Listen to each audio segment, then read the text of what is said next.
More than 4 billion people live across Asia. And we are telling their stories.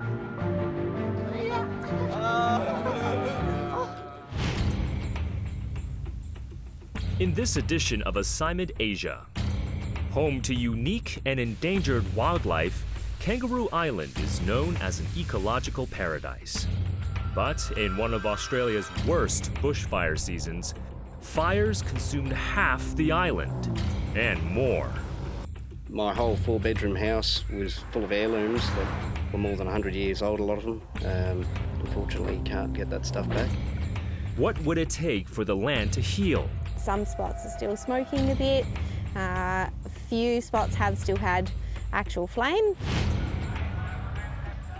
And in one of the most polluted cities in the world, meet changemakers on a mission to clean the air. When we began our journey of having green plants and greenhouses, I think we were a joke in town.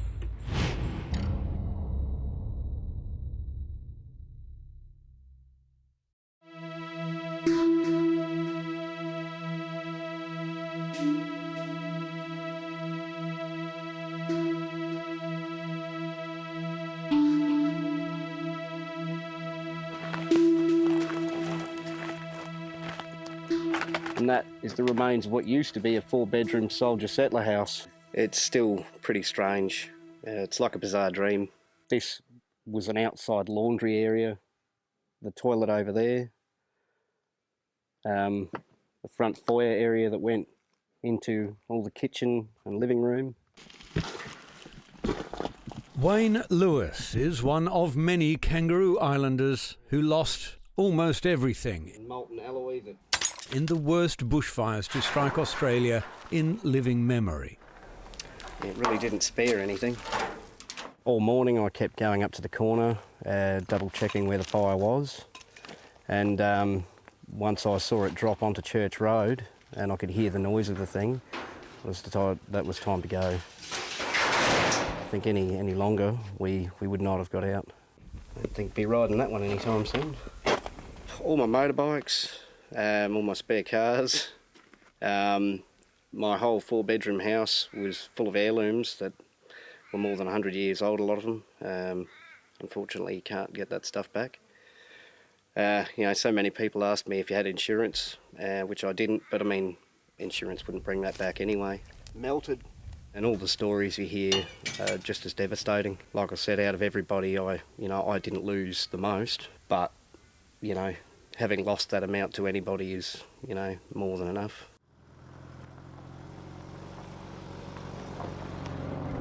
I don't think I'll ever be used to seeing it like this. Wayne managed to tow a small caravan away from the fire. For others, the inferno took everything. A father and son were also tragically trapped in their car as they sought safety. Right here is where the poor guys got burned to death. You can see they were that disorientated, they were going all over the road. And that was where they ended up. There's an extreme shortage of houses on Kangaroo Island for rent. I've been quite fortunate to still have anything left out of the fires. Having the caravan's very handy. Most people lost cars, everything, just got out with their lives.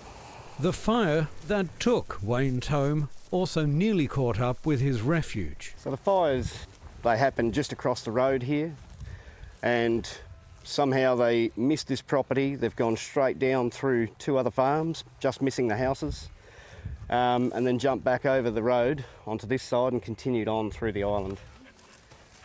Homes and farms were destroyed, along with much of the South Australian island's unique habitat, which some have called an ecological wonderland. Imported species like European rabbits and foxes have long wreaked havoc across mainland Australia, but were never introduced here and are now forbidden. Kangaroo Island used to be my home, and I used to come to this beach almost every day, where I would see things like stingrays, pied oyster eaters, pelicans, there's one back there in the distance right now, and even the occasional sea lion, all part of the abundant wildlife that makes this island so famous, not just in South Australia, but right across the country.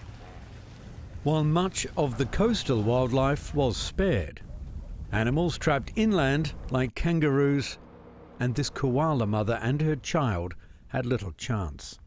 When you look at the map of the fire ground, you're looking at 80% of the koala habitat has been burnt, and most of the koalas would have perished with it. But it's not just koalas, kangaroos, wallabies, echidnas, possums, many different bird species, reptiles, they've all gone with it. And we got no idea how many tens of thousands that might be, or hundreds of thousands. Sam Mitchell owns this private wildlife park that has become Kangaroo Island's unofficial animal shelter. Originally cable tied these together. We had no roads to access any building materials, so we're working with what we had. So we whipped a few of these up, and then just around the corner here we've been building some more permanent structures. So this building here we put in, it's transportable to operate from as the hospital. Even the army is now helping to build enclosures. The first few weeks we were seeing a lot of burn victims come through, and now those guys that suffered injuries in the fires that didn't die, infections taken over, the wounds are pretty severe. So the next wave of animals that we're seeing now that we have a chance of saving are those that have no feed. So there's a lot of koalas still out there up the trees. There's no food in those trees, so soon they'll be dying of starvation and dehydration. So the next phase is to get out there and catch as many as those and get them into safety. Koalas are not native to the island, and until the fires were considered a pest. Animal rescue efforts haven't entirely been without controversy, with some locals on the island complaining too much effort and money is being spent rescuing animals instead of helping farmers and people who lost their homes. So many people have been devastated, and then you focus on animals and people question why the animals before the people, and that is a really hard one to answer because I mean, what I do and what I've always done is saved injured animals. I've been doing it for the 7 years I'm here, and when they show up at my door, I'm going to save them, but I wish I could do more for everyone else. Good luck, little buddy. Yeah, You're in the best care. Looking after the animals is a huge challenge, as is what to do with them when they're ready for release. For the animals that have been brought into care and are being rehabilitated, the challenge will be to find unburned areas where the animals can be returned. And that may not be as easy as it sounds, simply because any unburned habitat is likely to be already full of the species that are being returned.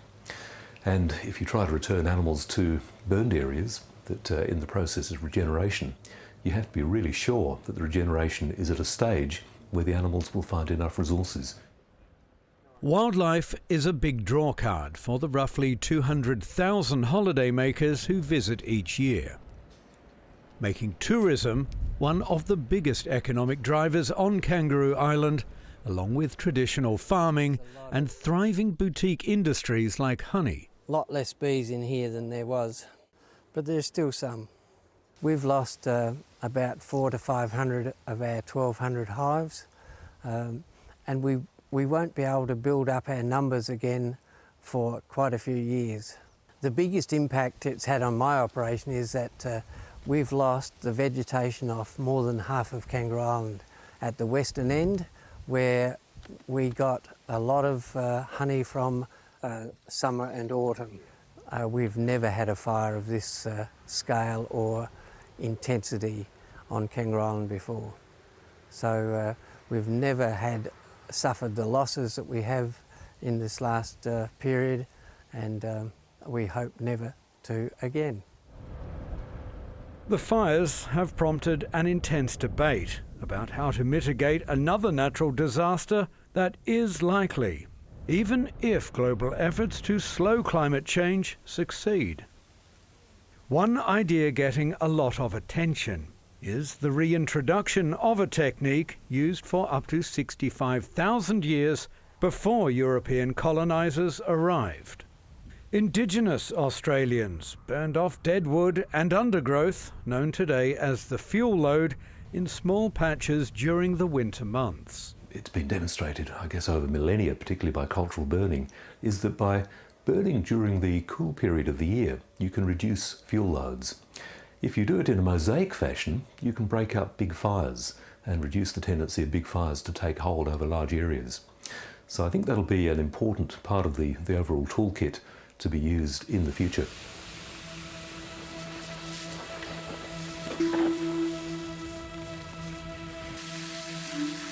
The big fires are out, but the clean-up continues.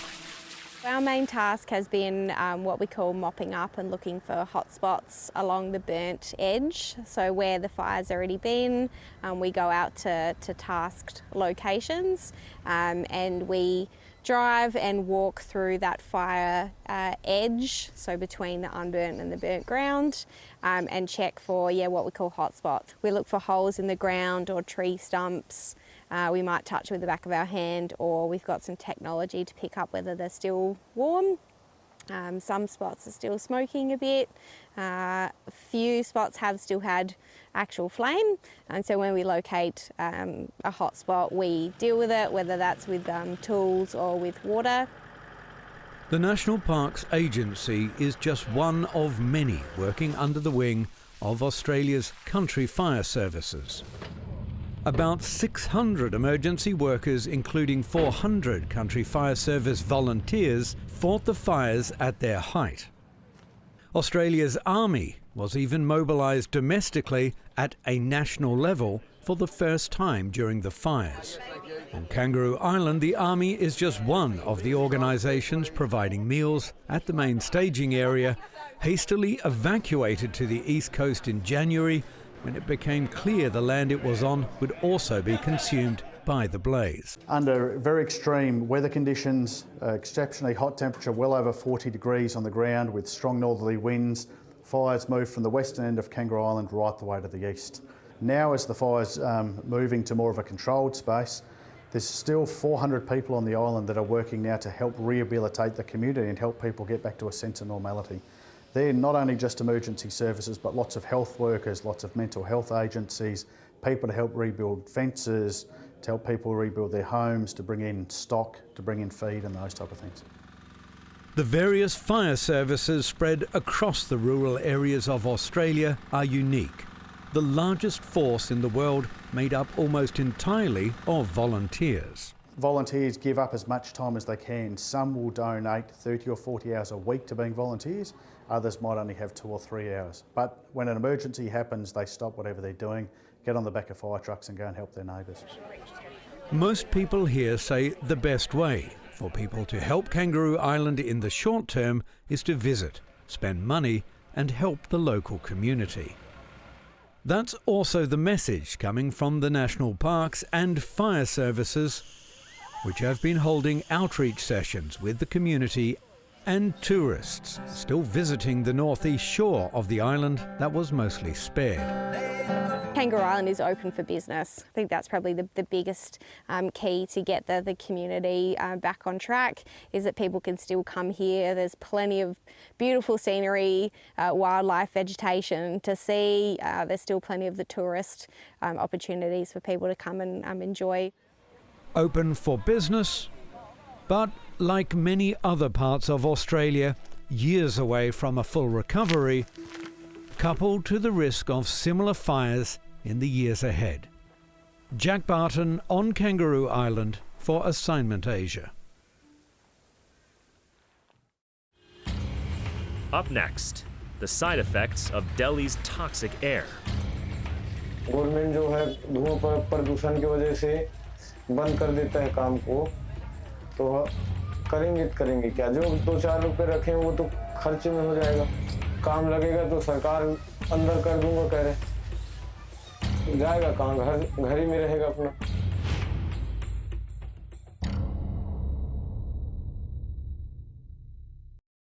Stories of hope, triumph, innovation, and change. We uncover the truth and go great lengths to tell a story. Get to know ordinary people with extraordinary stories. and see Asia from an Asian perspective. This is Assignment Asia. Expect the unexpected.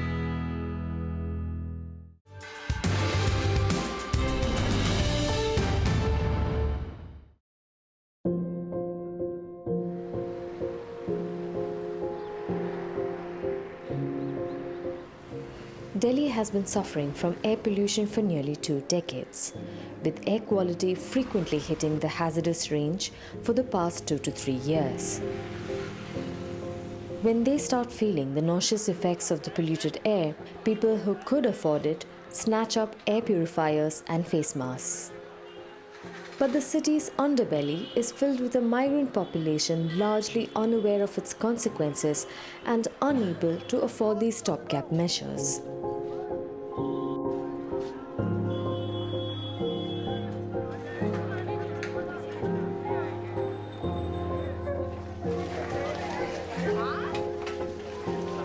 Delhi तो बहुत मस्त है, अच्छा है।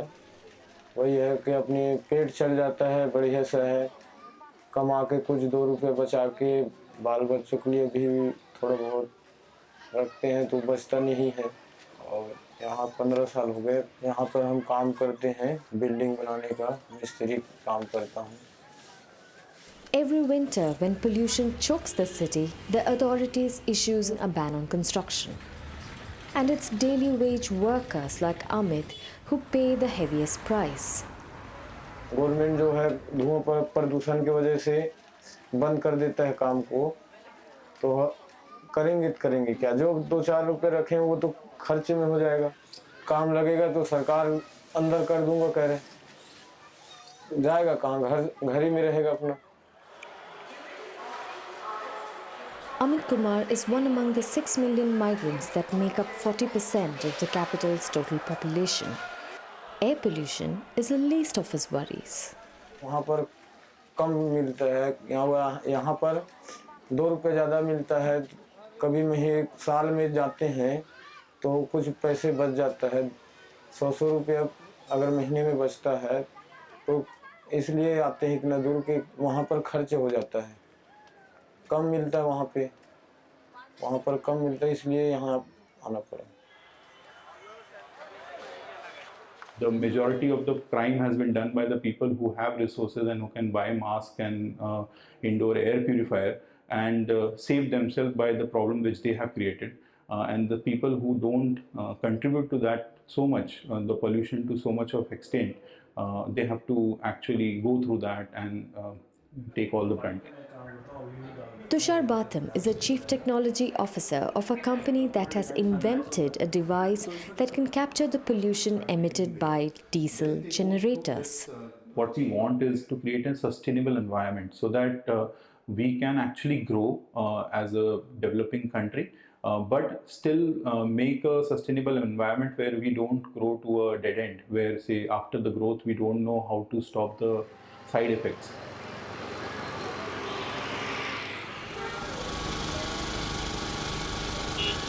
According to studies conducted by the Indian Institute of Technology in India, diesel generators are responsible for up to 20% of air pollution in some of the cities across the country, including Delhi. India still is power deficient. Whenever there is a power failure, these things kick in and they make sure that all of the essential things are kept running. So basically these diesel generators you will find in each and every industry in India, across India. No one can actually afford a power shutdown or a loss of productivity. So these diesel generators are actually omnipresent in India, I would say.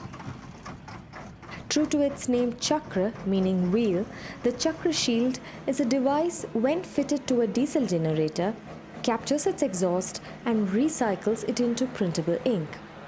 This ink is collected by the Chakra lab and redistributed to India's printing industry. These small players who are say a small farmer or someone is not really creating that much of a pollution which an industry is creating. Keeping that into mind, what we are targeting is these industries rather than going to the small players. If we target the maximum impact players, actually that can create a bigger impact on the environment. While the outdoor pollution makes headlines, indoor pollution is an invisible potent killer. According to the Global Burden of Disease study, 1.6 million people died prematurely in 2017 as a result of indoor air pollution. That's nearly 3 times of drug abuse-related deaths. 98% of all the children in India face indoor PM 2.5 levels, which are way above the WHO guidelines within their own homes. So versus 52 to 54% in the developed world context. Sohela Kapoor is a neurobiologist who is studying the long-term effects of air pollution in babies. The PM 2.5 she is referring to is a particulate matter 20 times smaller than the diameter of a hair strand, suspended in air. When we breathe this air, these PM 2.5 particles enter our lungs and remain lodged there, leading to various health issues. It's dangerous for adults and more so for babies. Very early on, a child's exposure starts and leading to severe chronic disability in life, which could be in the form of hypertension, diabetes, cardiac ailments, obesity, depression, anxiety. Even neurodevelopment is being also impacted severely. We see a very rising increase in both prevalence and incidence of autism, ADHD, aggression, various neuropathologies.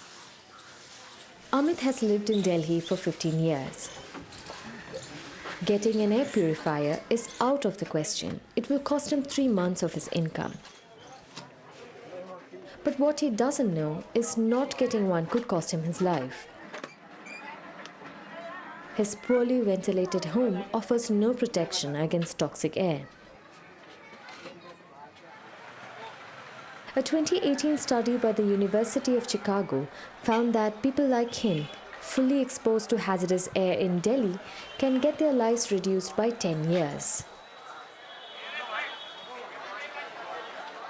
कोई भी नहीं कहता है कि मैं छोटा सा झोपड़ी में रहूं करके, मजबूरी करता है। यहाँ पर अपने पेट पालने के लिए अपने बाल बच्चे हैं, माँ बाप है, उनको भी तो देखभाल करना है, रोटी तो उनको भी खिलाना है, लेकिन अपने गुजारा के लायक थोड़ा बहुत तो काम करना पड़ता है। India stands at a very, very difficult crossroads today. We are ranked 177 out of 181 countries in the world's environmental pollution index, which is an international index which has been released by Yale. So we are far behind the various African countries and various other nations of the world. We are progressing rapidly in several areas of industrialization, but unfortunately our environment has taken a very, very harsh backseat. Delhi is not just one of the most polluted cities in India, but in the world as well. Even so, this building might just have the freshest air in the whole of Delhi. Their secret? Indoor plants. When we began our journey of having green plants and greenhouses, I think we were a joke in town. Whoever talked about it said, I don't know what you do. And nobody took interest. Then, in the last few years, suddenly it was the US Embassy which started publishing data, and that's where the awareness started. Early in the 90s, Kamal Meattle, a businessman from Delhi, was asked to leave Delhi by his doctors owing to his allergies to the city's air. Instead of leaving the city, he set out to clean the air indoors with a plant-based air filtering system. So through research, we found these 3 plants. One is areca palm, which converts CO2 into oxygen in the day. Money plant, which removes volatile chemicals like formaldehyde, and mother-in-law's tongue, which converts CO2 into oxygen at night, which is Sansevieria. So with these 3 plants, we can have good quality of air day round, 24 hours a day. The air outside has to pass through scrubbers, a greenhouse, and a filter to remove pollutants and bacteria before entering this building. The result? Air quality that's almost as pure as that in the Himalayas. over the last 25 years of research that there is a 42% probability that your blood saturation levels, the oxygen levels go up by 1% if you hang around here for 8 to 10 hours. We left it at that. But Kamal Meattle did not stop at purifying the air in his building. Since 2013, his company has helped improve the indoor air quality of 5,000 homes, schools, shopping malls, etc. with plant-based air filtering systems. While innovators like Tushar and Kamal have found ways to mitigate Delhi's air pollution, their solutions remain out of reach for low-wage workers like Amit. With the construction ban still on, Amit decides to return to his family in his village. He might not be able to get a job there, but at least he can get something people in Delhi have to pay for: fresh air. For Assignment Asia, this is Jyoti Karat reporting from Delhi.